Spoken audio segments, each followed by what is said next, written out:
In this video, we're gonna deep dive into the best rune set items in Diablo Immortal, from the starter kit to the best in slot, PvE and PvP, and how can you transition and progress through the game by upgrading your runes. But before that, let me just mention that I have here a farming method in my channel. There is the place where you can farm the most amount of runes per hour, and also I ranked every single rune in the game and I put it in a tier list. So if you guys want to go check it out to have a bit more knowledge about the rune system, go for it. It is very good. So let's dive in into the starter set. This is the first one that you're gonna try to aim as a new player, or even if you're a veteran and you've been very unlucky. These are the ones that you should try to focus on getting. The first one is gonna be the hymn. If you see here, I'm putting a gray rune. It feels kind of strange, but this gray rune, it is actually very good because it's gonna increase your attack speed, and attack speed is very important for you to increase your DPS. It is way better than the blue one because the blue one just gives you like max HP. Then the other one for the pants,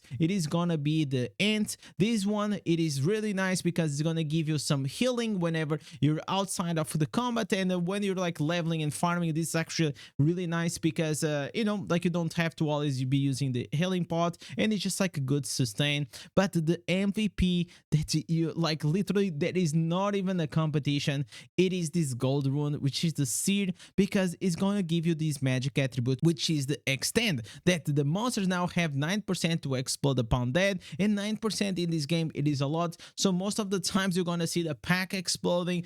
It is very good to just speed up like your farming. And then we have here for the main hand, we have the essay. This one, it is mainly to boost your movement speed. In Diablo Immortal, we don't have any mounts, so you're gonna try to build up your character to be as fast as you can. So these two runes are very, very important to slot on your main hand at the start. And then we have the draw. This one, I mean, like, to be honest, there is like actually no good offense slot except whenever you go more like into the legendary ones. So having this one or the gold one or anything else, it really doesn't matter. So I feel very confident that this is a very good starting set, and something that you're probably gonna use for a very long time until you go and you start getting like these gold, the orange ones. These ones are very rare. It's gonna take a lot of time for your rune slot even looks like this if you're not a whale, but it is possible because like even on my character, I got multiple orange runes, and if I can do it, you probably also can.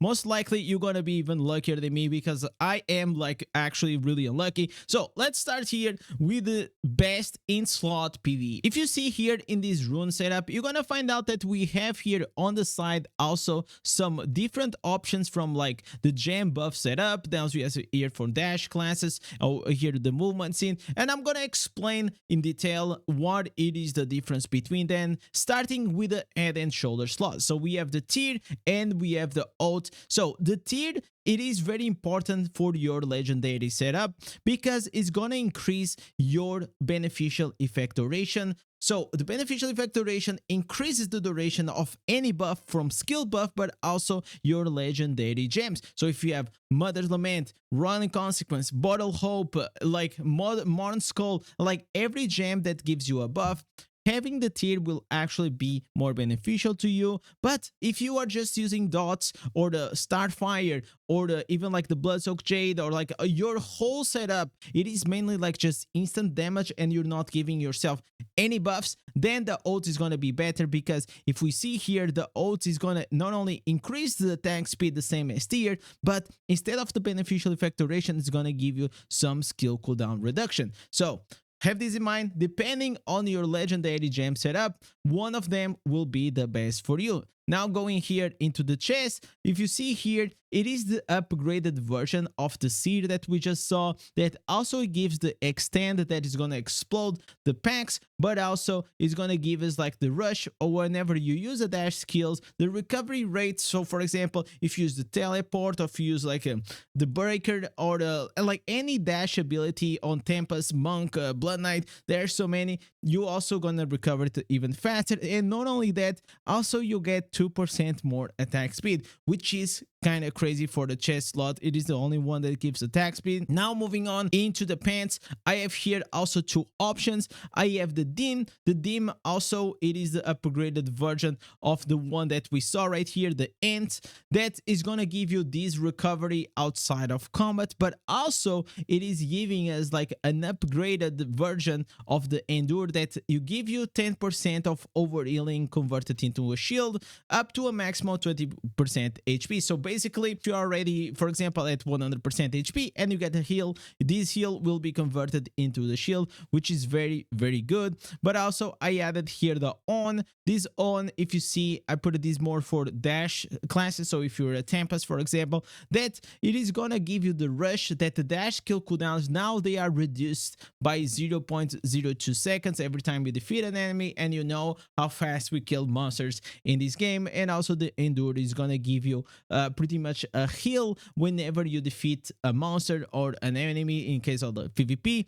So I think like either choice depending on your class or your preference, these two are really, really good. And now going here into the main hand, where we have in one side we have the ast. The ast, I put it here movement speed, because if you guys see here, this ast, it is pretty much the upgraded version of the essay, this blue rune, that not only is going to give you the movement speed, but also it's going to make that your dash skills travel further and faster for every 1% increase in your movement speed. It is a very, very strong legendary rune for the movement speed. Then we have the lev, which in my opinion, it is the best for DPS, because it's gonna also give a shield effect, but the main thing is gonna increase your critical hit damage by 6%. So if you have both of them, it's going to increase your critical hit damage by 12%. So it's up to you if you want to be faster or if you want to do damage, or if you're lucky enough and you have both, you can select depending on the game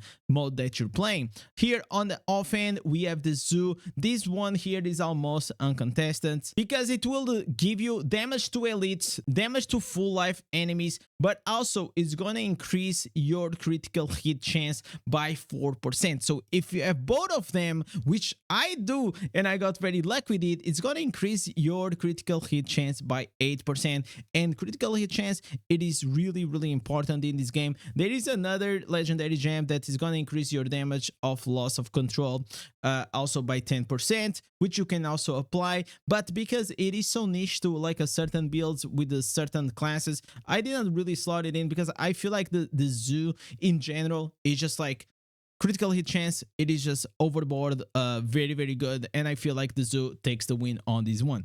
Then going here into the best in slot for PvP.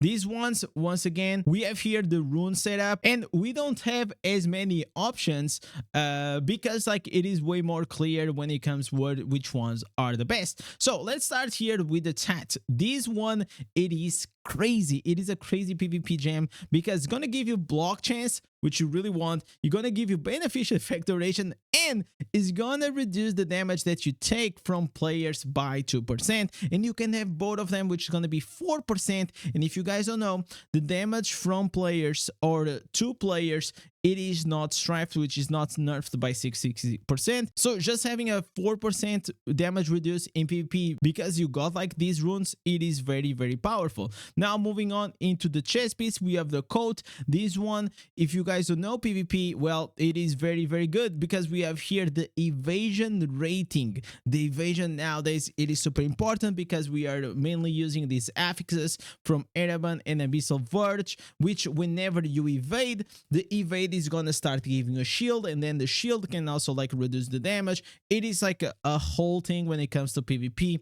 So having one of these, it is very, very good. And not only that, if you read here, heal to 2% of your maximum life on top of the shield when you evade an attack. This is an absolutely goated rune, probably one of the best, if not the best for PvP. Then we have here on the pants the dim. This is the same as I put it in PvE. It's gonna regenerate your life outside of combat, and also whenever you get some overhealing, is gonna give you the shield. I think like this one overall for PvP or PvE is a very good choice. And on the main hand, we have two of them. First, we have the S, the one that I already explained, that's going to increase your movement speed and also is going to give your dash abilities to be faster. But on the other side, we have the Rune. This one, look at this. We have damage to full enemies and we have skill damage increased by 3%. And in PvP, a lot of times, like most people just do skill damage,